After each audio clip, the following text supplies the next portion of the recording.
학생들의 존엄과 권리를 보장하는 그러한 취지에서 만들어진 학생인권 조례를 들어보셨을 것입니다. 이 학생인권 조례의 문제점이 많은 것도 아마 많이들 아실 텐데요. 얼마 전에 경남도 교육청에서 경남 학생인권 조례를 제정하고 입법을 예고하였습니다.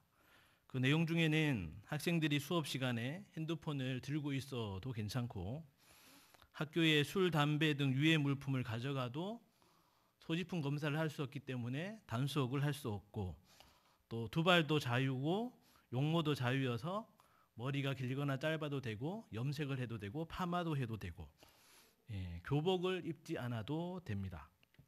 그리고 무엇보다도 동성애는 물론이고 혹여나 학생이 임신하거나 아이를 낳거나 낙태를 해도 차별할 수 없는, 즉 선생님이 뭐라고 이렇게 얘기할 수 없는, 좀 더 정확하게 얘기하면 처벌을 할 수가 없습니다.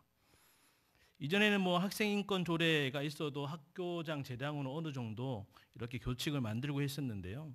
만약 이것이 12월 의회에서 통과되면 경남도에 있는 학교들은 이 경남 학생인권 조례를 따라야 하고, 그렇게 되면 전국적으로도 아마 이 영향을 많이 받게 될 것 같습니다.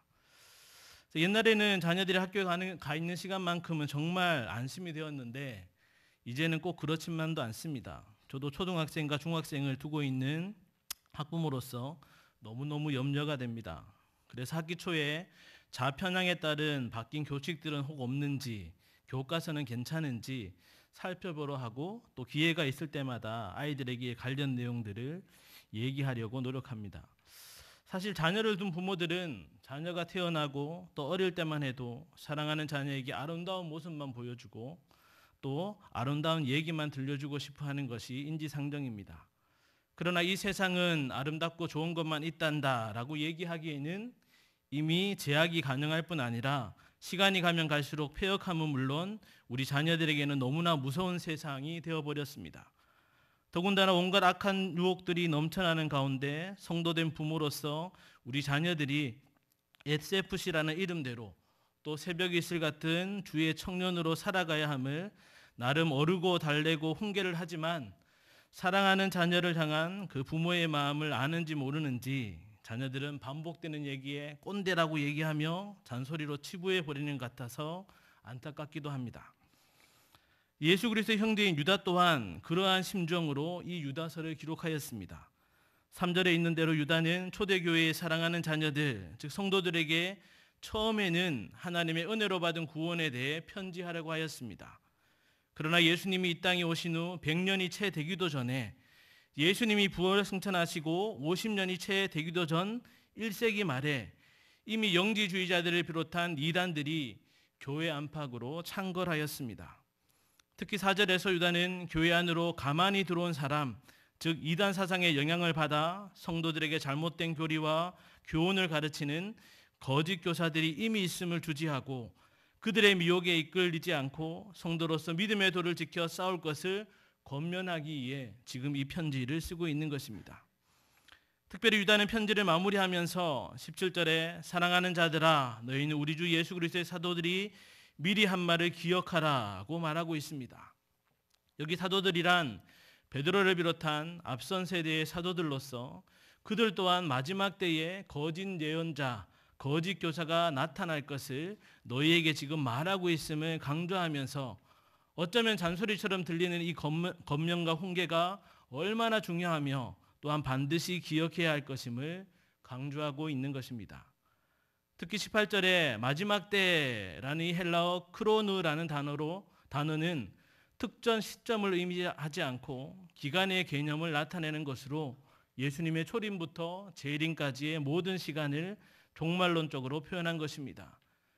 즉 예수님이 재림하시기 전까지 성도들의 신앙 전반에 걸친 시간을 의미하는 것입니다.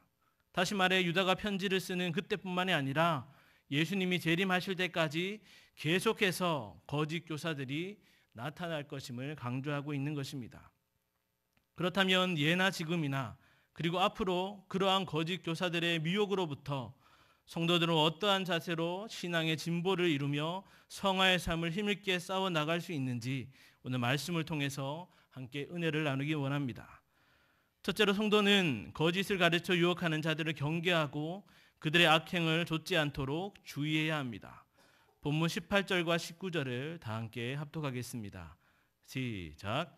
그들이 너희에게 말하기를 마지막 때에 자기의 경건하지 않은 정욕대로 행하며 조롱하는 자들이 있으리라 하였나니 이 사람들은 분열을 일으키는 자며 육에 속한 자며 성령이 없는 자니라.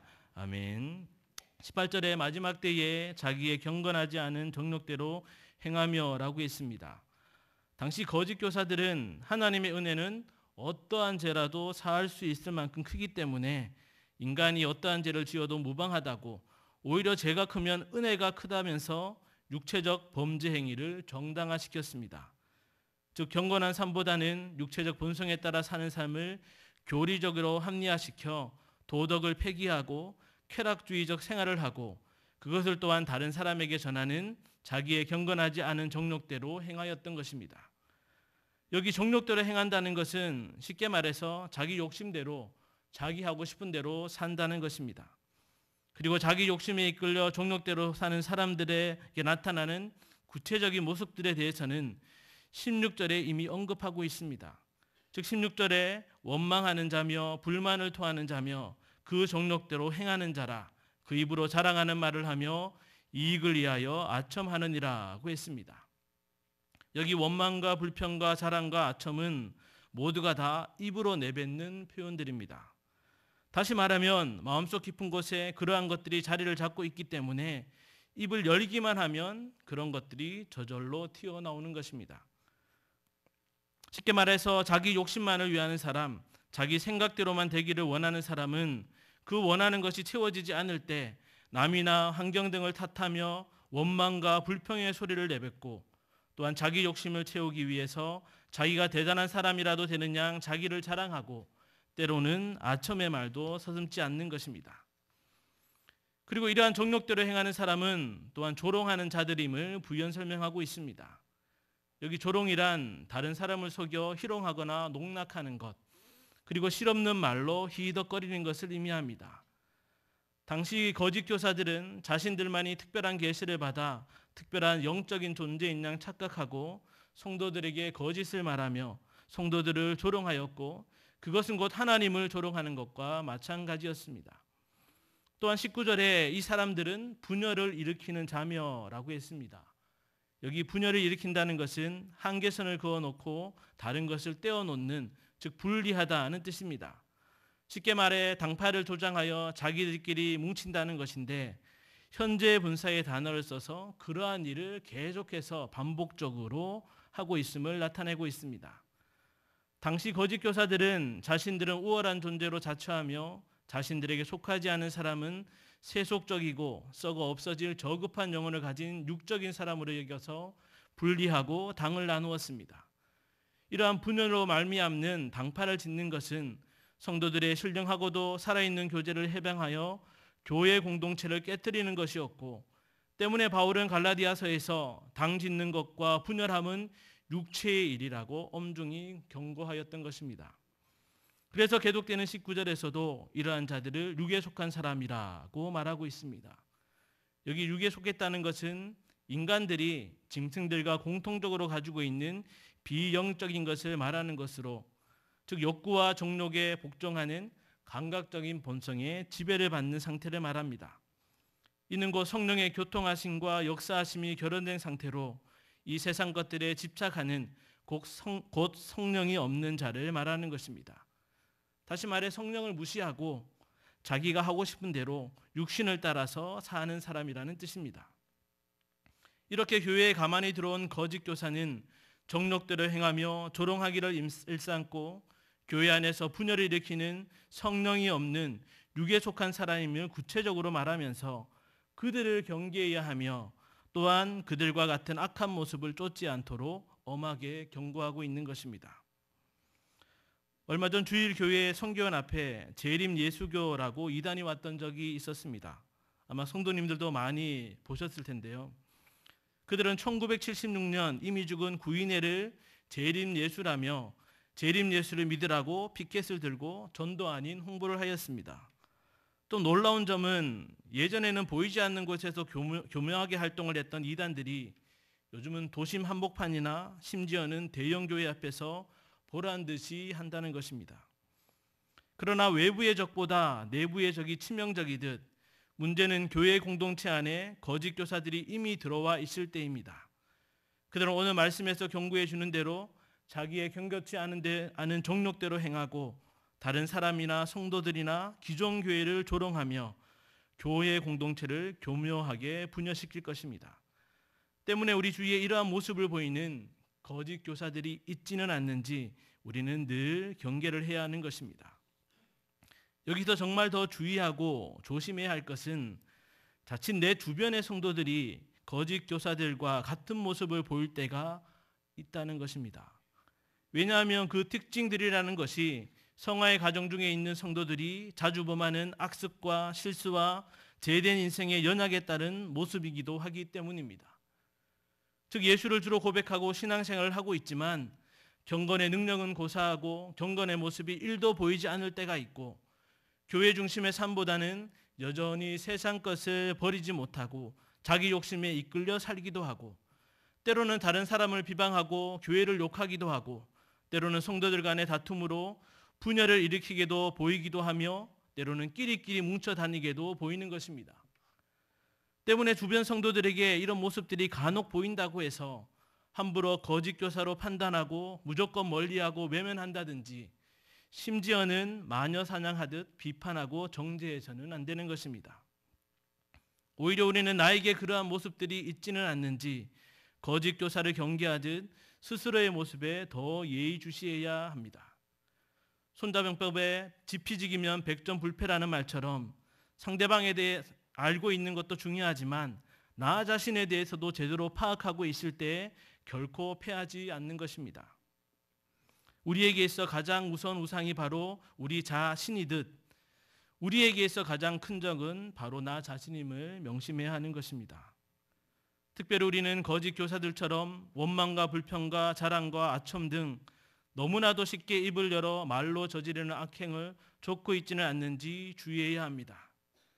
세상 사람들처럼 사실이 아닌 것을 사실인 것처럼 말하는 것도 정말 조심해야 하지만 설령 사실이라 하더라도 그 말로써 남을 조롱하고 비난하고 교회 공동체를 분열케 하는 거짓 교사의 모습들이 있어서는 안 되는 것입니다.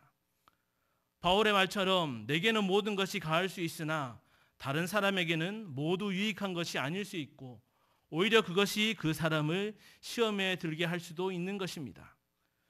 정말이지 우리는 오직 덕을 세우는 데 소용되는 대로 선한 말을 하여 듣는 자들에게 은혜를 끼치라고 하는 에베소서의 말씀을 명심함으로 거짓 교사들의 악행을 쫓지 아니하고 입과 혀를 지키는 자가 되어 나 자신뿐만 아니라 다른 성도들의 영혼까지 지키는 자가 되어야 하는 것입니다.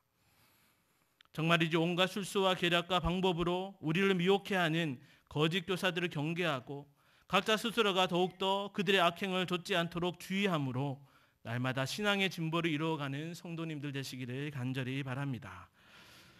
둘째로 성도는 오직 말씀에 기초한 믿음을 통한 경건 생활에 힘써야 합니다. 본문 20절에서 21절을 다 같이 합독하겠습니다. 시작.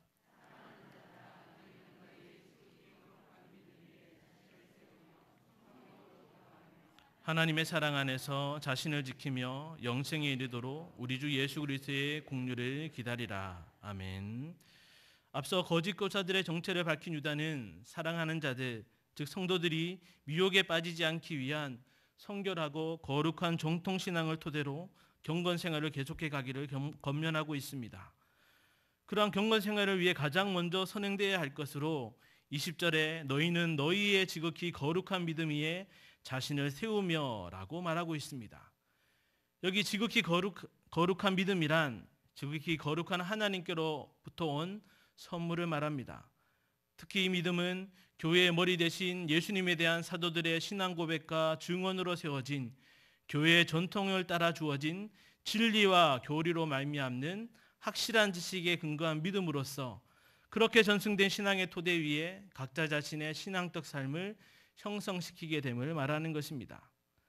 특히 자신을 세우며 라는 것은 건축하다라는 의미로서 건축할 때에 가장 중요한 기초를 기반으로 건축물이 지어져 가듯이 하나님의 진리의 말씀을 기초로 하여 세워진 거룩한 믿음을 의지하고 신앙의 진보를 이룩하며 계속하여 자신을 성장시켜 나가야 됨을 강조하고 있는 표현입니다. 또한 그러한 거룩한 믿음 위에 자신을 세우는 것과 더불어 성령으로 기도하며 라고 덧붙여 말하고 있습니다. 이는 앞서 19절에 거짓 교사들이 성령이 없는 자며 라는 말씀과는 대조가 되는 말씀입니다. 성령으로 기도한다는 것은 성령 안에서 또 성령의 능력을 힘입어서 또 성령의 도우심으로 기도하라는 말로써 자신이 원하는 것을 얻고 그 의지를 이루는 것이 아니라 오히려 하나님이 기뻐하시는 뜻을 쫓아 하나님의 일이 이루어지기를 소망하며 성령의 인도하심을 받는 기도를 말합니다. 즉 자신의 정욕대로 욕심대로 자신의 의지나 감정에 따라 구하는 육적인 기도가 아닌 영적인 일을 위한 하나님의 마음에 합한 기도인 것입니다. 그리고 계속해서 21절에서 하나님의 사랑 안에서 자신을 지키며 라고 했습니다. 여기 자신을 지키며 라는 것은 보존하다, 보호하다, 또 유지하다 라는 의미로서 하나님의 사랑 안에 머물러 있으면서 즉 하나님과의 친밀한 인격적인 교제함을 나눔으로 자신을 지키고 보존하라는 말입니다. 성도가 하나님과 친밀한 인격적인 교제를 한다는 것은 곧 말씀에 기초한 하나님이 주시는 믿음 안에서 끊임없이 자신을 성숙시키기 위해 관심을 가지고 성령을 따라 계속해서 기도함으로 가능함을 표현한 것입니다. 그리고 그렇게 할 때에 거짓 교사들의 도덕 폐기론에 근거한 쾌락주의의 미혹을 이겨낼 수 있고 교회 공동체 안에서 그 신앙을 지켜갈 수 있다는 것입니다. 그리고 마지막으로 영생에 이르도록 우리 주 예수 그리스도의 국률을 기다리라고 했습니다.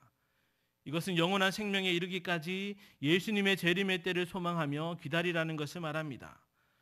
특히 기다리라는 말은 거부하지 않고 환영하여 기꺼이 받아들인다는 것으로 단순히 수정적인 기다림이 아닌 적극적인 신앙의 진보를 위한 소망의 기다림을 말합니다. 즉 하나님의 사랑 안에서 인격적인 교제함을 꾸준히 지속하면서 주님의 오심을 소망하며 기다리라는 것입니다. 이렇게 성도가 거짓 교사의 미혹에 흔들리지 않고 그 유혹을 뿌리치려면 말씀에 근거한 확신한 믿음 위에 성령의 기도함으로 하나님과 교제하며 주님의 다시 오심을 소망하며 기다려야 가능한 것입니다. 몇 년 전에 이단인 신천지가 크게 활동했을 때에 기존 교회를 무너뜨리려 잔입해 있던 일명 추주꾼들의 명단이 공개되어서 기독교에 큰 파장이 일었던 적이 있습니다. 그래서 각 교회마다 신천지 및 이단의 출입을 금합니다라는 스티커를 붙였고 우리 교회 입구 문에도 지금 그 스티커가 붙여져 있습니다. 그때 당시 우리 교회 성도들 사이에는 이런 얘기들이 있었습니다. 우리 교회는 추수꾼들이 발도 못 붙일 것이고 들어온다고 해도 금방 들통이 날 것이다 라고 말입니다.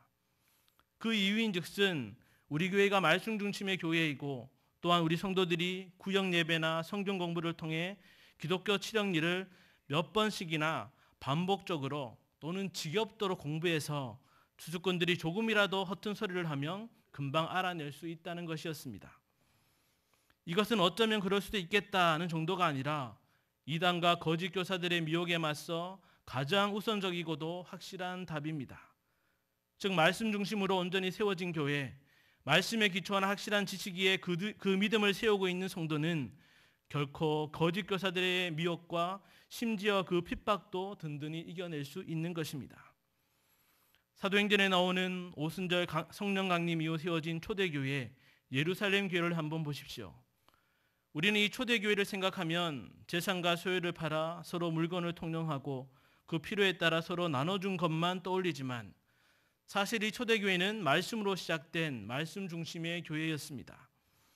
베드로를 비롯한 사도들이 예수 그리스도의 말씀을 계속 가르침으로 많은 사람들이 회개하는 역사가 있었고 오로지 기도하기에 힘을 썼으며 날마다 모이기에 힘쓰며 떡을 떼므로 하나님과의 인격적인 교제함은 물론 목숨을 위협하는 환난과 핍박 중에도 주의 오심을 소망함으로 순교를 당하기까지 인내할 수 있었습니다. 그리고 그러한 초대교회에서 그 믿음을 견고히 한 성도들이었기에 우상이 판을 치고 이단과 거짓 교사들이 뒤덮인 이방 지역의 안디옥에 가서도 교회를 세우며 그리스도인이라 칭함을 받고 이방 선교의 센터로 자리매김을 할 수 있었던 것입니다. 마찬가지로 우리는 말씀으로 그 믿음을 더욱더 견고히 해야 합니다. 살아 역사하는 선포된 하나님의 말씀이 우리의 좋은 심령밭에 떨어질 때 거짓 교사들이 어떠한 미혹에도 흔들리거나 쓰러지지 않는 거룩한 믿음을 든든케 하는 뿌리가 될 수 있는 것이며, 그러한 거룩하고 확실한 믿음의 기초 위에 우리의 신앙 또한 그리스도 예수 안에서 견고하게 함께 지어져 갈 수 있는 것입니다. 또한 그 말씀을 감동케 하사 깨닫게 하시는 성령님의 인도하심을 따라 우리는 기도하기를 쉬지 않아야 합니다. 어떤 답답한 문제가 있을 때, 이해할 수 없는 일들이 있을 때 거짓 교사들과 같이 성령 없는 자들은 혀에 재갈을 물리지 않으므로 허탄한 말들로써 자신들의 헛된 경건을 드러내지만, 우리는 우리의 연약함을 도우시는 성령님을 의지함으로 그 모든 것이 하나님의 말씀대로 이루어지기를 간구하고, 비록 기도할 바를 알지 못하는 중에도 말할 수 없는 탄식으로 우리를 위해 친히 간구하시는 성령님의 인도하심을 믿고 기도의 자리로 묵묵히 나아가야 하는 것입니다. 그리고 그렇게 거룩하고 확실한 믿음을 위한 말씀 중심의 삶을 살고 성령님이 끌어올려 주시는 기도의 끈을 붙잡고 살아갈 때, 우리는 주님의 몸된 교회의 지체로서 주님의 사랑과 은혜를 나누며 영광의 주님이 다시 오실 때 일어나 달려가기를 소망하며 계속되는 영적 전쟁터에서 승리의 계가를 부를 수 있는 것입니다. 이렇게 하나님의 말씀의 건과 믿음의 방패를 가지고 성령 안에서 기도하며 다시 오실 주님과 동행하며 소망하는 경건 생활로 무장한 거룩한 성도 앞에 사단막이라도 떨며 도망할진대 거짓 교사들이 감히 그 얼굴이라도 한번 내밀며 말이라도 걸 수가 있겠습니까? 오직 말씀에 기초한 굳건한 믿음으로 말미암는 참된 경건 생활을 계속 그리고 끝까지 영위해 감으로 우리를 미혹해 하는 거짓 교사까지라도 담대히 물리치고 날마다 승리하는 성화의 삶을 살아가는 성도님들 되시기를 간절히 바랍니다. 성도 여러분, 그리고 오늘 헌신하는 여전도의 회원 여러분, 유다는 마지막으로 22절과 23절에서 거짓 교사들에게 미혹된 자들을 세 부류의 사람으로 나누어 말하면서 그들을 긍휼히 여겨야 함을 권면하고 있습니다. 즉 거짓 교사들의 미혹에 빠져 진리를 의심하는 자들, 그냥 두면 금방이라도 지옥불에 떨어질 수밖에 없는 자들, 심지어 거짓 교사들과 같은 수준으로 완전히 더럽혀져서 도저히 구원받을 가능성이 없는, 그리고 심지어 다른 사람까지도 미혹시켜 같이 멸망케 하는 자들까지도 성도로서 마땅히 긍휼히 여길 것을 권면하고 있는 것입니다. 특히 그 육체로 더럽힌 옷까지도 미워하되라고, 즉 그들의 죄에 대해서는 미워야 하지만 그 영혼에 대해서는 긍휼히 여길 것을 거듭 권면하고 있습니다. 그리고 무엇보다 중요한 것은 두려움으로 긍휼히 여기는, 즉 긍휼히 여기되 그들의 미혹에 흔들리지 않도록 끝까지 경계해야 함도 강조하고 있습니다. 사실 이단이나 거짓 교사의 미혹에 빠져 있는 사람을 옳은 길로 인도하기란 불신자를 전도하는 것보다 더 어려울 수 있습니다. 몇 번 말을 섞는 중에도 어리석은 변론과 분쟁과 다툼이 생길 수 있기 때문입니다. 그래서 성경은 이단에 속한 사람을 한두 번 훈계한 후에 멀리하라고까지 말하고 있는 것입니다. 그럼에도 나의 사랑하는 가족이, 또 나의 사랑하는 친구가, 또 나와 함께했던 사랑하는 성도가 거짓 교사의 미혹에 빠지게 되면, 아니 잃어버린 자기 백성을 찾으시는 하나님과 마음을 같이 하는 성도라면 거짓 교사의 미혹에 빠진 영혼이라 할지라도 구원하기 위해서 우리는 할 수 있는 최선을 다해야 함은 너무나도 당연한 것입니다. 그러나 우리는 사도들이 미리 말한 대로 거짓 교사들의 미혹이 더욱더 거세고도 교묘하게 몰아쳐서 지금도 우리 주변에서 치명적인 공격을 하고 있음을 반드시 기억해야 합니다. 익히 알고 있는 이단이 아니더라도 말씀을 자의적으로 해석을 하거나 은사주의나 신비주의나 또는 율법주의나 인본주의 등 다원주의와 자유주의 신학으로 무장한 거짓 교훈들이 알게 모르게 교회와 성도들 안에 침투해서 뿌리를 내리고 가지를 치고 있으며, 또 그로 인해 참되고 순수했던 성도들의 신앙과 거룩한 교회 공동체가 조금씩 금이 가고 혼란이 더해가고 있는 현실을 직시해야 합니다. 이러한 때에 성도된 우리들은 거짓 교사들과 그들이 전하는 거짓 교훈들이 무엇인지 그 정체를 분명히 분별할 수 있어야 합니다. 사도들이 미리 말한 대로, 그리고 유다서를 통해 다시 한번 잔소리처럼 알려주는 대로 그 악한 모습이 어떠한지 확실하게 기억하고 그 악행은 모양이라도 쫓지 않도록 우리 스스로가 경계하고 주의해야 하는 것입니다. 더 나아가 말씀 중심의 확실한 믿음 위에 바로 서서 모이기를 더욱 힘쓰는 교회 중심의 삶을 통해 경건에 이르기를 더욱 힘써야 하는 것입니다. 그래야 할 때 우리는 거짓 교인에 미혹되어 넘어지지 않고 주님이 오실 때까지 끝까지 견디는 자로 이 땅의 거룩한 씨와 그리스도로 남아 주의 영광을 바라보며 승리의 면류관을 받아 누리게 될 것입니다. 계속되는 성도의 신앙 여정 가운데 맞서게 되는 거짓 교사들이 지금도 우리의 눈과 귀를 가리고 의심을 심어주는 거짓 교훈의 미혹으로 공격할지라도 결코 넘어지지 않도록 더욱 경계하며 말씀에 기초한 믿음 위에 굳게 서 경건의 생활을 영위함으로써 신앙의 진보와 성화의 삶을 힘있게 걸어가는 경영의 모든 성도님들 되시기를 주님의 이름으로 간절히 축원합니다.